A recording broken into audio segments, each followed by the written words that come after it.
آج کون سا قصہ سننا ہے، آج کون سا واقعہ سننا ہے؟ آج جو واقعہ سننے جا رہے ہیں بڑا ہی امیزنگ، بڑا ہی حیرت انگیز واقعہ ہے۔ جی ہاں، اور بلکہ ایک اور عجیب بات یہ ہے کہ ہزاروں سال گزرنے کے بعد بھی اس واقعے کی نشانی آج بھی آپ دیکھ سکتے ہیں۔ جی ہاں، یہ کیسے ممکن ہے انشاءاللہ وہ بھی آپ کو بتائیں گے۔ آج کون سا واقعہ ہے؟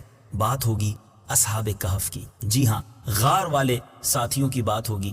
اصحاب کہف کون تھے؟ کتنا عرصہ اس غار میں سوئے؟ کیوں سوئے؟ اور جب جاگے تو پھر دنیا کا منظر ان کی آنکھوں کے سامنے کیا تھا؟ بڑی نرالی باتیں ہیں، اللہ کی ایک ایسی نشانی ہے، رب کی قدرت کا ایک ایسا نظارہ ہے کہ جب بھی پڑھے ایمان تازہ ہو جاتا ہے۔ اب یہ واقعہ کیا تھا؟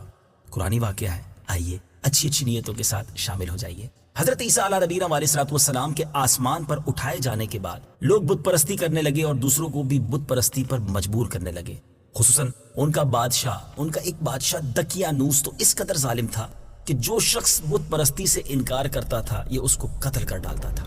اصحاب کہف شہر اسوس کے شرفا تھے جو بادشاہ کے معزز درباری بھی تھے، مگر یہ لوگ صاحب ایمان تھے اور بت پرستی سے بیزار تھے۔ دقیانوس کے ظلم و جبر سے پریشان ہو کر یہ لوگ اپنا ایمان بچانے کے لیے اس کے دربار سے بھاگ نکلے اور قریب کے پہاڑ میں ایک غار کے اندر پناہ گزین ہوئے اور سو گئے۔ تو 300 برس سے زیادہ عرصے تک اسی حال میں سوتے رہ گئے۔ دقیانوس نے جب ان لوگوں کو تلاش کرایا اور اس کو معلوم ہوا کہ یہ لوگ غار کے اندر ہیں تو وہ بے حد ناراض ہوا اور فرط غیظ و غضب میں اس نے یہ حکم دے دیا کہ غار کو ایک سنگین دیوار اٹھا کر بند کر دیا جائے تاکہ یہ لوگ اسی میں رہ کر مر جائیں اور وہی غار ان لوگوں کی قبر بن جائے۔ مگر دقیانوس نے جس شخص کے سپرد یہ کام کیا تھا وہ بہت ہی نیک دل اور صاحب ایمان آدمی تھا۔ اس نے اصحاب کہف کے نام اور ان کی تعداد اور ان کا یہ پورا واقعہ ایک تختی پر لکھوا کر تانبے کے صندوق کے اندر رکھ کر دیوار کی بنیاد میں رکھ دیا اور اس طرح ایک تختی شاہی خزانے میں بھی محفوظ کرا دی۔ کچھ دنوں کے بعد دقیانوس بادشاہ مر گیا اور سلطنتیں بدلتی رہیں۔ وقت گزرتا گیا یہاں تک کہ ایک نیک دل اور انصاف پرور بادشاہ جس کا نام بیدروس تھا تخت نشین ہوا، جس نے 68 سال تک بہت شان و شوکت کے ساتھ حکومت کی۔ اس کے دور میں اب ایک نیا فتنہ اٹھا، مذہبی فرقہ بندی شروع ہو گئی اور بعض لوگ مرنے کے بعد اٹھنے اور قیامت کا انکار کرنے لگے۔ قوم کا یہ حال دیکھ کر بادشاہ نے اللہ عز و جل کی بارگاہ میں نہایت غمگین انداز میں گریہ وزاری کرتے ہوئے بے قراری کے ساتھ دعا مانگی کہ یا اللہ عز و جل کوئی ایسی نشانی ظاہر فرما دے تاکہ لوگوں کو مرنے کے بعد زندہ ہو کر اٹھنے اور قیامت کا یقین ہو جائے۔ بادشاہ کی یہ دعا مقبول ہو گئی اور اچانک بکریوں کے ایک چرواہا جو بکریاں چراتے ہیں اس نے اپنی بکریوں کو ٹھہرانے کے لیے اسی غار کو منتخب کیا اور اس دیوار کو گرا دیا۔ اب دیوار گرتے ہی لوگوں پر ایسی ہیبت اور دہشت سوار ہو گئی کہ دیوار گرانے والے لرزہ برندام ہو کر وہاں سے بھاگ گئے۔ اب اصحاب کہف جو اس غار میں سو رہے تھے، مدنی چل کے ناظرین آپ جاننا چاہیں گے کہ کتنا عرصہ سوئے تھے۔ بادشاہتیں تبدیل ہو گئیں، سلطنتیں تبدیل ہو گئیں، بادشاہ نیا آ گیا۔ اب ان لوگوں کی یوں سمجھیے کہ وہ نیند سے بیدار ہوئے، ایک دوسرے کو سلام کیا، باتوں میں مصروف ہو گئے، نماز بھی ادا کر لی۔ جب ان لوگوں کو بھوک لگی تو انہوں نے ایک اپنے ساتھی جس کا نام یملیخا تھا اس کو کہا کہ بازار جاؤ اور کچھ کھانا لاؤ اور نہایت خاموشی سے یہ بھی معلوم کر لو کہ دقیانوس ہم لوگوں کے بارے میں اب کیا ارادہ رکھتا ہے۔ یعنی وہ یہ سمجھ رہے تھے کہ تھوڑی دیر کے بعد ہی ہم بیدار ہو گئے ہیں۔ یملیخا غار سے باہر نکل کر بازار گئے اور یہ دیکھ کر حیران ہو گئے کہ بازار میں، شہر میں ہر طرف اسلام کا چرچا ہے۔ یعنی ہم تو جب تھوڑی دیر پہلے غار میں گئے تھے تو بت پرستی کا دور تھا، مگر اب تو لوگ حضرت عیسیٰ علیہ الصلوۃ والسلام کا کلمہ پڑھ رہے ہیں۔ یملیخا نے جب یہ دیکھا تو محو حیرت ہو کر کہا کہ الہی یہ کیا ماجرا ہے کہ اس شہر میں تو اسلام کا نام لینا بھی جرم تھا، آج یہ انقلاب کیسے ہو گیا؟ پھر ایک نان بائی کی دکان پر کھانا لینے گئے اور دقیانوسی زمانے کا روپیہ دکاندار کو دیا۔ اب یاد رہے کہ اگر 100 ایئرز اگو یعنی کئی 100 سال پہلے کا کوئی کرنسی لے کر کسی کی دکان پر جائے تو وہ تو حیران ہونا ہی تھا۔ تو اس سکے کا چال چلن تو بند ہو چکا تھا، اس سکے کو دیکھنے والا بھی کوئی باقی نہ رہا تھا۔ تو دکاندار کو شبہ ہوا کہ اس شخص کے ہاتھ میں کوئی خزانہ لگ گیا ہے۔ چنانچہ دکاندار نے ان کو حکام کے سپرد کر دیا، گرفتار کروا دیا اور حکام نے ان سے خزانے کے بارے میں پوچھ گچھ شروع کر دی کہ بتاؤ خزانہ کہاں ہے؟ یملیخا نے کہا کہ خزانہ تو کوئی نہیں ہے، یہ تو ہمارا ہی روپیہ ہے۔ حکام نے کہا کہ برسوں گزر گئے ہیں، اس سکے کا چلن ہی بند ہو گیا ہے۔ تو اب وہ یملیخا کہتے ہیں اچھا یہ بتاؤ کہ دقیانوس بادشاہ کا کیا حال ہے؟ تو حکام نے کہا کہ آج روئے زمین پر اس نام کا کوئی بادشاہ نہیں، ہاں سینکڑوں برس گزرے اس نام کا ایک بے ایمان بادشاہ گزرا تھا جو بت پرست تھا۔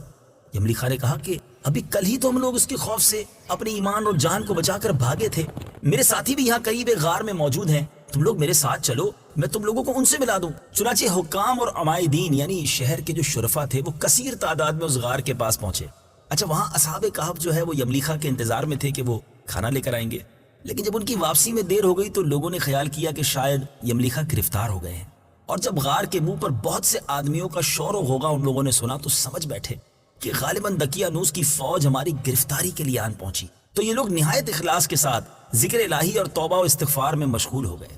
اب حکام نے غار پر پہنچ کر تانبے کا وہ صندوق بھی برآمد کر لیا۔ اس کے اندر سے جب تختی نکالی تو اس تختی پر اصحاب کہف کا نام لکھا تھا، اور یہ بھی تحریر تھا کہ یہ مومنوں کی جماعت اپنے دین کی حفاظت کے لیے دقیانوس بادشاہ کے خوف سے اس غار میں پناہ گزی ہوئی ہے۔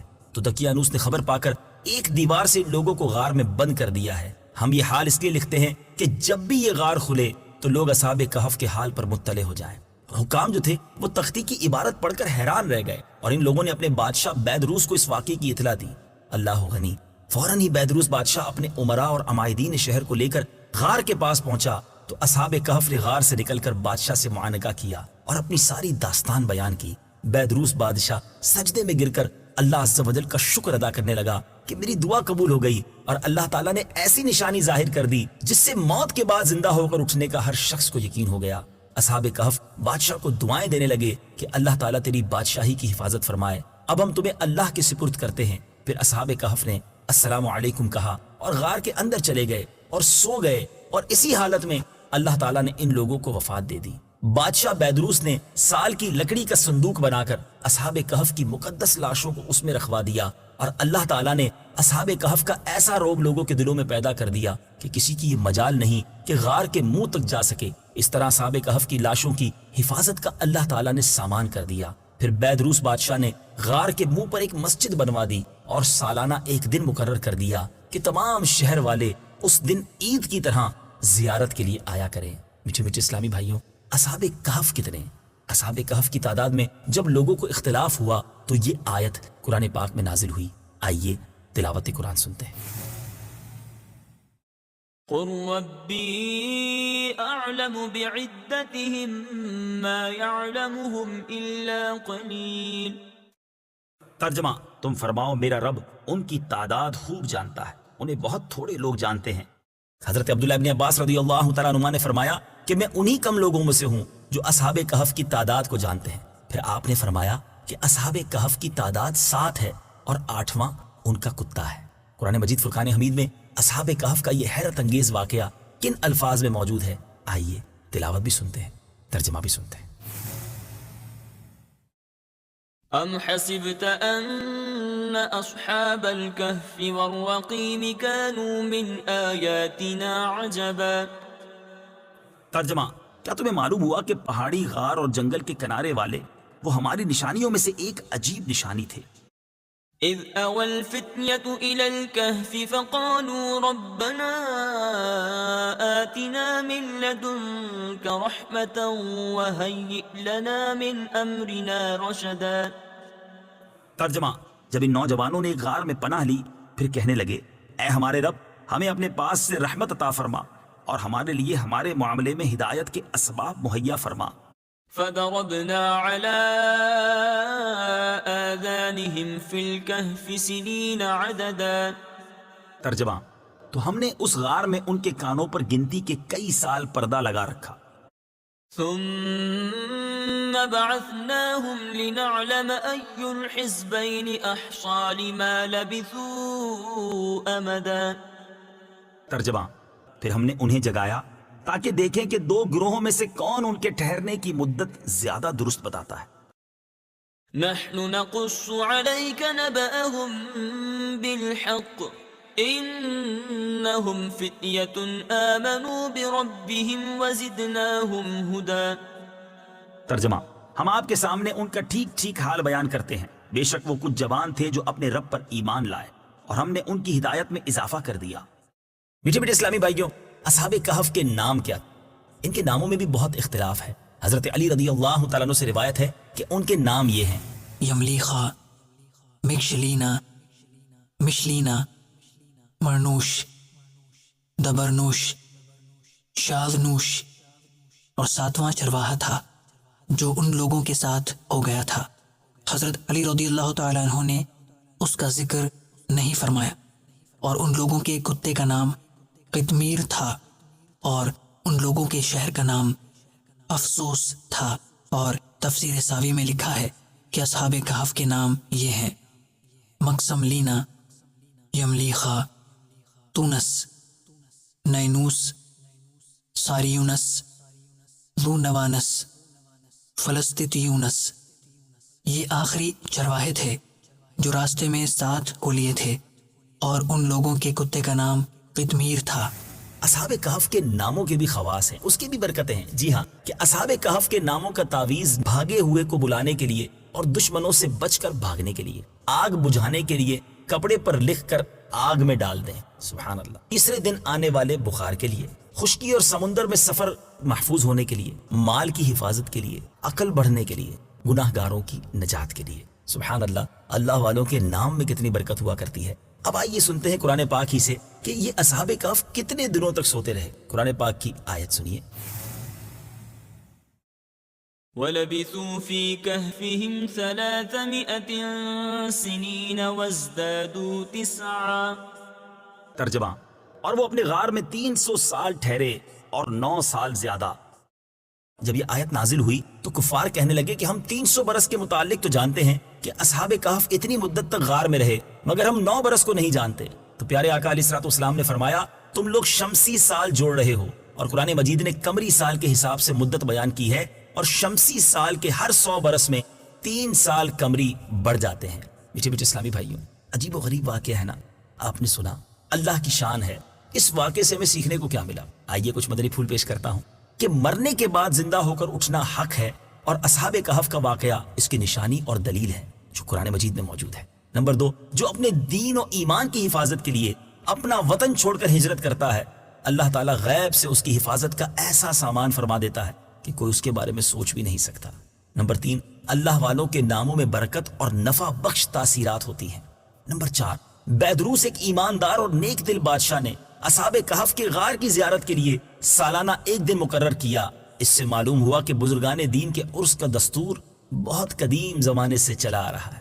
نمبر 5، بزرگوں کے مزاروں کے پاس مسجد تعمیر کرنا اور وہاں عبادت کرنا بھی بہت پرانا مبارک طریقہ ہے، کیونکہ بیدروس بادشاہ نے اصحاب کہف کے غار کے پاس ایک مسجد بنا دی تھی، جس کا ذکر قرآن مجید کی سورہ کہف میں موجود ہے۔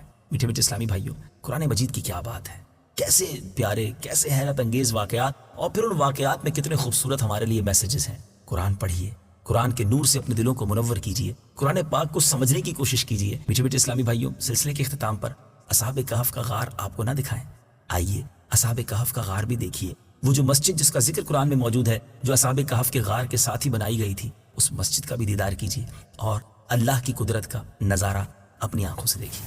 اللہ والوں سے ہے جو وابستہ، ہے مقامات مقدسہ۔ اللہ والوں سے ہے جو وابستہ، ہے مقامات مقدسہ۔ اللہ والوں سے ہے جو وابستہ، ہے مقامات مقدسہ۔ اللہ والوں سے ہے جو وابستہ، اللہ والوں سے ہے جو وابستہ۔ انشاءاللہ اگلے سلسلے میں ایک اور قصہ لے کر حاضر ہوں گے، اور اس کے تحت اور پیارے پیارے مدنی پھول حاصل کریں گے۔ صلو علی الحبیب صلی اللہ تعالی علی محمد صلی اللہ علیہ وسلم۔ قرآن ہے میرا رہنما، قرآن شفا ہے، نور ہے قرآن، جلا دل کی میرا قرآن، رضا رب کی